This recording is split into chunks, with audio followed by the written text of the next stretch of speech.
Hello दोस्तों, मैं विपिन कुमार आपका अपना यूट्यूब चैनल सक्सेस कैंपस में स्वागत है। दोस्तों, आज हम लोग नंबर सिस्टम पढ़ेंगे और नंबर सिस्टम में आज आपका पहला बेसिक क्लास होगा। नंबर सिस्टम के बारे में आज हम लोग समझने का प्रयास करते हैं। तो दोस्तों, पहला टॉपिक है संख्या पथ यानी कि नंबर सिस्टम। अब होता है कि नंबर सिस्टम कहते किसको है। तो देखिए, यहाँ पे नंबर सिस्टम कहने का मतलब है दोस्तों, आज लगभग 1 साल के बाद हम वीडियो बनाने जा रहा है। तो हो सकता है 1-2 दिन क्लास आपका डिस्टर्ब रहेगा, थोड़ा सा मतलब एजुकेशन होगा, तो कॉम्प्रोमाइज कीजिएगा। फिर नेक्स्ट 2-4 दिन के बाद से फिर आदत हो जाएगा, तब फिर आपको ऑफलाइन के तरह क्लास मिलने लगेगा। दोस्तों, पहला चीज है कि संख्या पद्धति, नंबर यानी कि संख्या का मतलब क्या होता है? 1 2 3 4 5 6 इस तरह से हम लोग संख्या लिखते हैं।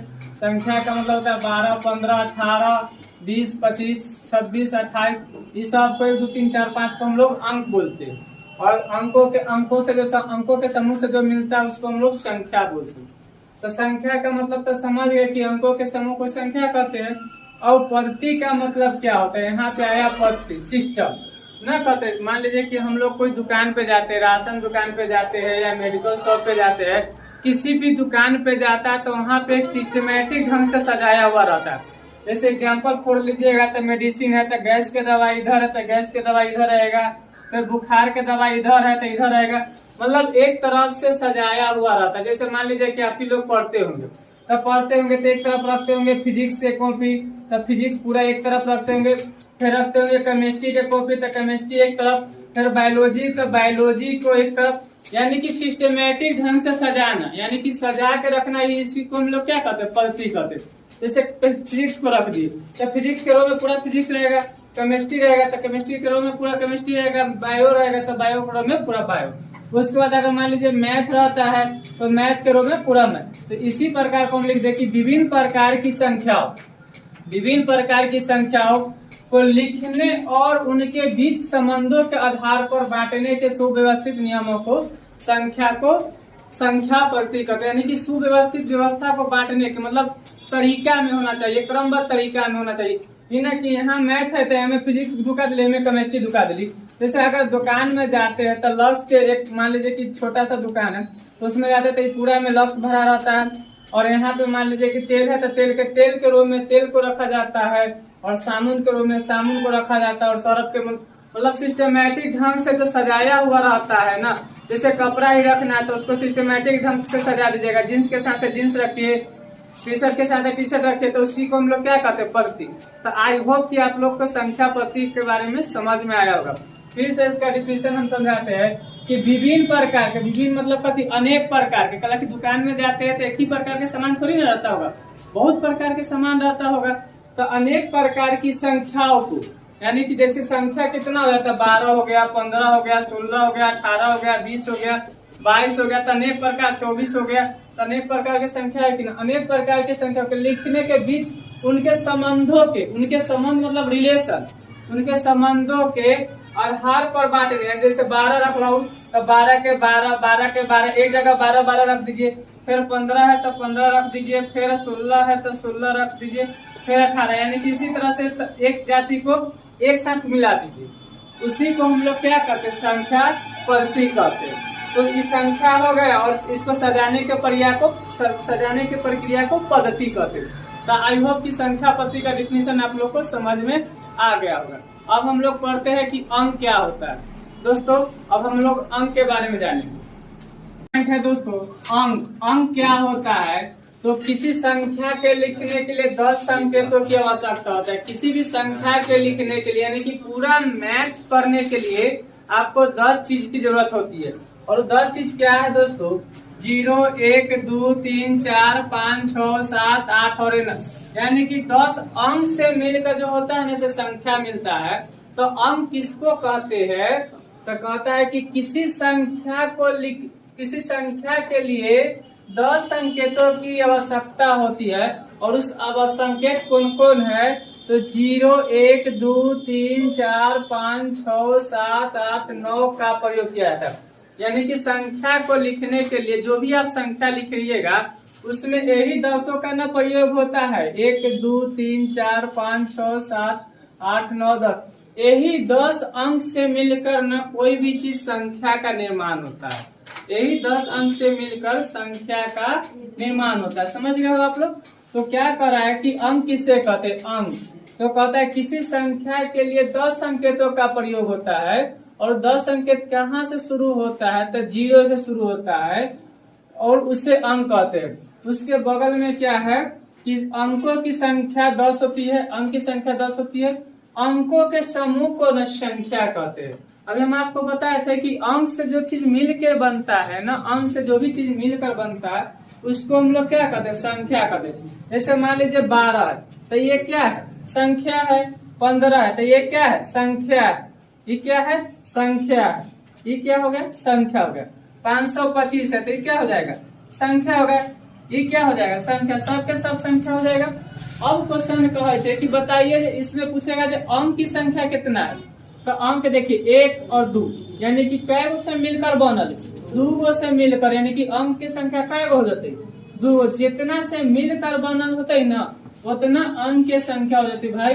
यहाँ पे देखो 1 और 2 तो कै गो से मिलकर बनल, 2 गो से, तो अंक कै गो हो जाएगा, 2 गो हो जाएगा। यहाँ पे देखिए 1 2 3 यानी कि कै गो से मिलकर बनल, 3 गो से, तो अंक की संख्या कितना हो जाएगा, 3 गो हो जाएगा। यहाँ पे देखिए 1 2 3 4 तो यहाँ पे अंक कै गो हो जाएगा, 4 गो हो जाएगा। आई होप की बात समझ में आया होगा। हम फिर से आपको रिकॉल करवा देते हैं, फिर से आपको समझा देते हैं। क्वेश्चन क्या कर रहा है कि अंक, तो अंक किससे कहते हैं। सबसे पहला चीज हम पूरा बेसिक 0 लेवल से पढ़ाएंगे, पूरा शुरू से अंत तक। देखिए किसी संख्या के लिए 10 संकेतों का प्रयोग किया जाता है और 10 संकेतों कौन कौन होता है, तो 0 1 2 3 4 5 6 7 8 9 का प्रयोग किया जाता है। और उस जो संख्या के संकेतों का प्रयोग किया जाता है उसे क्या कहते हैं, अंक कहते हैं। अब बात अलग कि अंकों की संख्या कितनी होती है, 10। अब बात है अंकों के समूह को क्या कहते हैं, यानी कि अंक से जो मिलकर बनते है ना, यानी कि 2 और 2 तो अंक है। यहाँ पे अगर लिखेगा 2 और 2 है तो अंक है। आई दोनों से मिलकर कितना बन गए, 22 बन गए। यानी कि इसको हम लोग 22 बोल सकते हैं कि ना बोल सकते। तो ये 22 जो बन रही से संख्या बन गई और 22 में कहते जो अंक की संख्या कै गो भाई, 2। तो आई होप कि आपको अंक, संख्या और नंबर सिस्टम यहाँ तक तीनों क्लियर हो गया होगा। देखिए अब हम लोग संख्या के टाइप देखते हैं कि संख्या कितना प्रकार का होता है। देखिए अब हम लोग पढ़ते हैं संख्याओं के प्रकार। पहला प्रकार में है प्राकृत संख्या। दोस्तों प्राकृत संख्या से आपको रूबरू होना चाहिए कि प्राकृत संख्या किसको कहते हैं। तो गिनती की संख्या को प्राकृत संख्या कहते हैं। अब गिनती की संख्या कहाँ से शुरू होती है, तो गिनती की संख्या 1 से शुरू होती है। कहाँ तक जाती है, तो अनंत तक जाती है और अनंत की कोई सीमा नहीं होता है। यानी कि अगर बात किया जाए प्राकृत संख्या के ना, तब सबसे छोटी प्राकृत संख्या 1 होती है।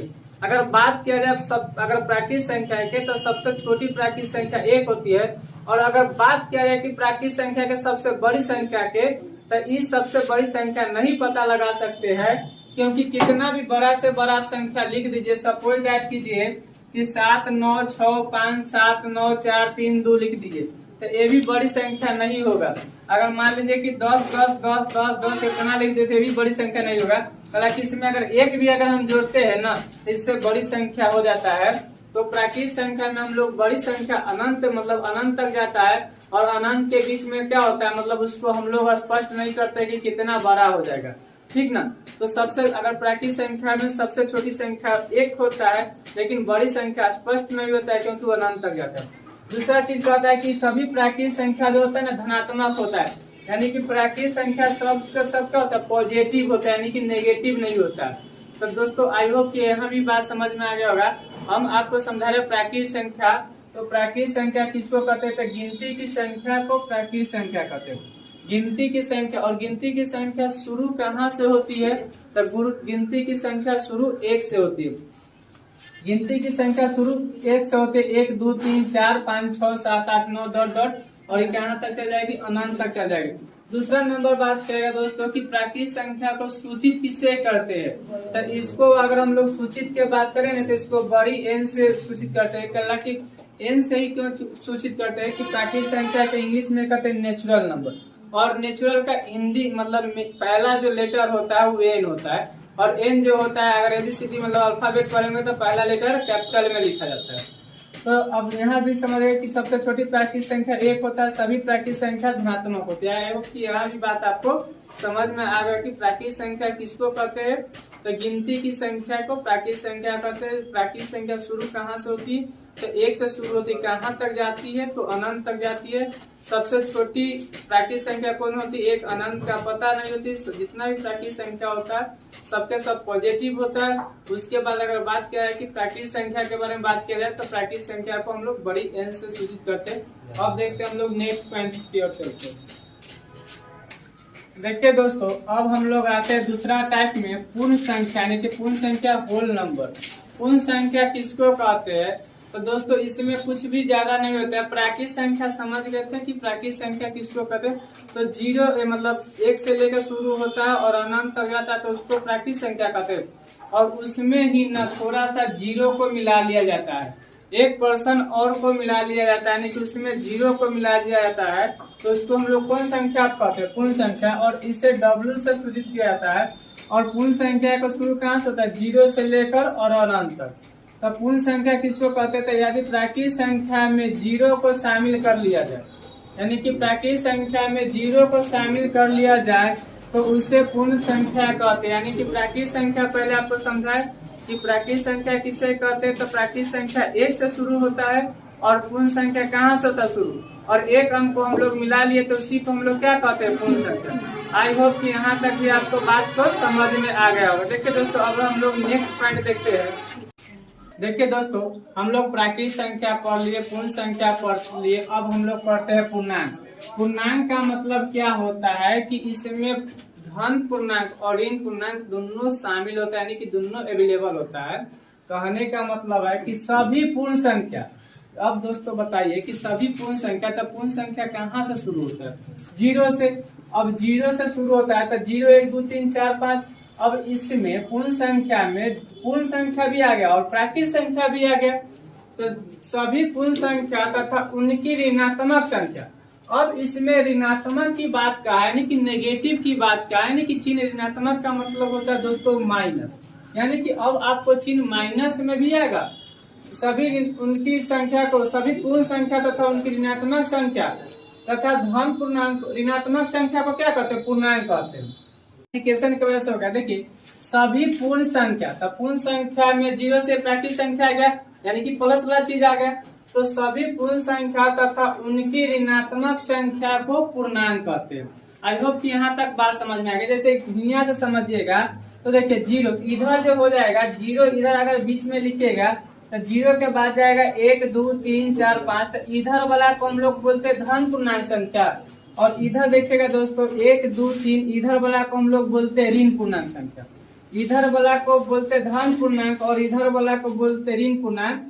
तो पूर्णांक किससे कहते हैं, यानी कि जिसको धन में भी मतलब पॉजिटिव में और नेगेटिव में दोनों में लिखा जा सकता है, उसी को हम लोग क्या कहते हैं, धन पूर्णांक। यानी कि धन का मतलब पॉजिटिव, पूर्णांक का मतलब नेगेटिव और पॉजिटिव दोनों होना चाहिए, इसको हम लोग क्या बोलते हैं, धन पूर्णांक। और पूर्णांक में दोनों आ जाता है, ऋण पूर्णांक और धन पूर्णांक।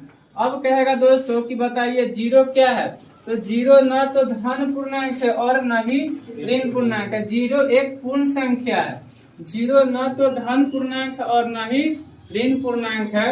उसके बाद यहाँ पे फिर आपको नोट लिखा दिए कि सभी ऋणात्मक प्राकृतिक संख्या को ऋणात्मक पूर्णांक कहते हैं, सभी ऋणात्मक प्राकृतिक संख्या को ऋण पूर्णांक कहते हैं, और सभी धनात्मक प्राकृतिक संख्या को क्या कहते हैं, धन पूर्णांक कहते हैं। फिर से इस क्वेश्चन को आपको हम समझाने का प्रयास करते हैं। हम क्या समझा रहे हैं, पूर्णांक। तो पूर्णांक किसे कहते हैं, तो सभी पूर्ण संख्या तथा उनकी ऋणात्मक संख्या को सम्मिलित रूप को क्या कहते हैं, पूर्णांक कहते हैं। उसके बाद कहता है कि सभी ऋणात्मक प्राकृतिक संख्या को ऋण पूर्णांक कहते हैं और सभी धनात्मक प्राकृतिक संख्या को धन पूर्णांक कहते हैं। और उसके बाद अगर हम लोग बीच में अगर 0 लिखेंगे तो लेफ्ट की ओर होता है माइनस के निशान, यानी कि राइट से लेफ्ट की ओर होता है माइनस की निशान और लेफ्ट से राइट की ओर होता है प्लस के निशान, और अनंत तक जाता है। और इधर लिखेंगे तो इधर वाला चीज को हम लोग धन पूर्णांक बोलते हैं और इधर वाला चीज को हम लोग क्या बोलते हैं, ऋण पूर्णांक बोलते हैं। उसी प्रकार से अगर हम लोग लिखेंगे 0 न तो कोई धन पूर्णांक है और न ही ऋण पूर्णांक है। आई होप कि यहाँ तक आप बात समझने के प्रयास किए हो। हेलो दोस्तों, तो आज भर इतना ही रहने दीजिए। मिलते हैं हम लोग नेक्स्ट क्लास में। अगर आपको कहीं समस्या दिक्कत हो, आज पहला क्लास था इसीलिए हो सकता है जो थोड़ा सा बोलने या बात करने या पढ़ाने में डिस्टर्ब हुआ होगा, लेकिन नेक्स्ट वीडियो से हम इस चीज को सुधार लेंगे। जय हिंद, जय भारत।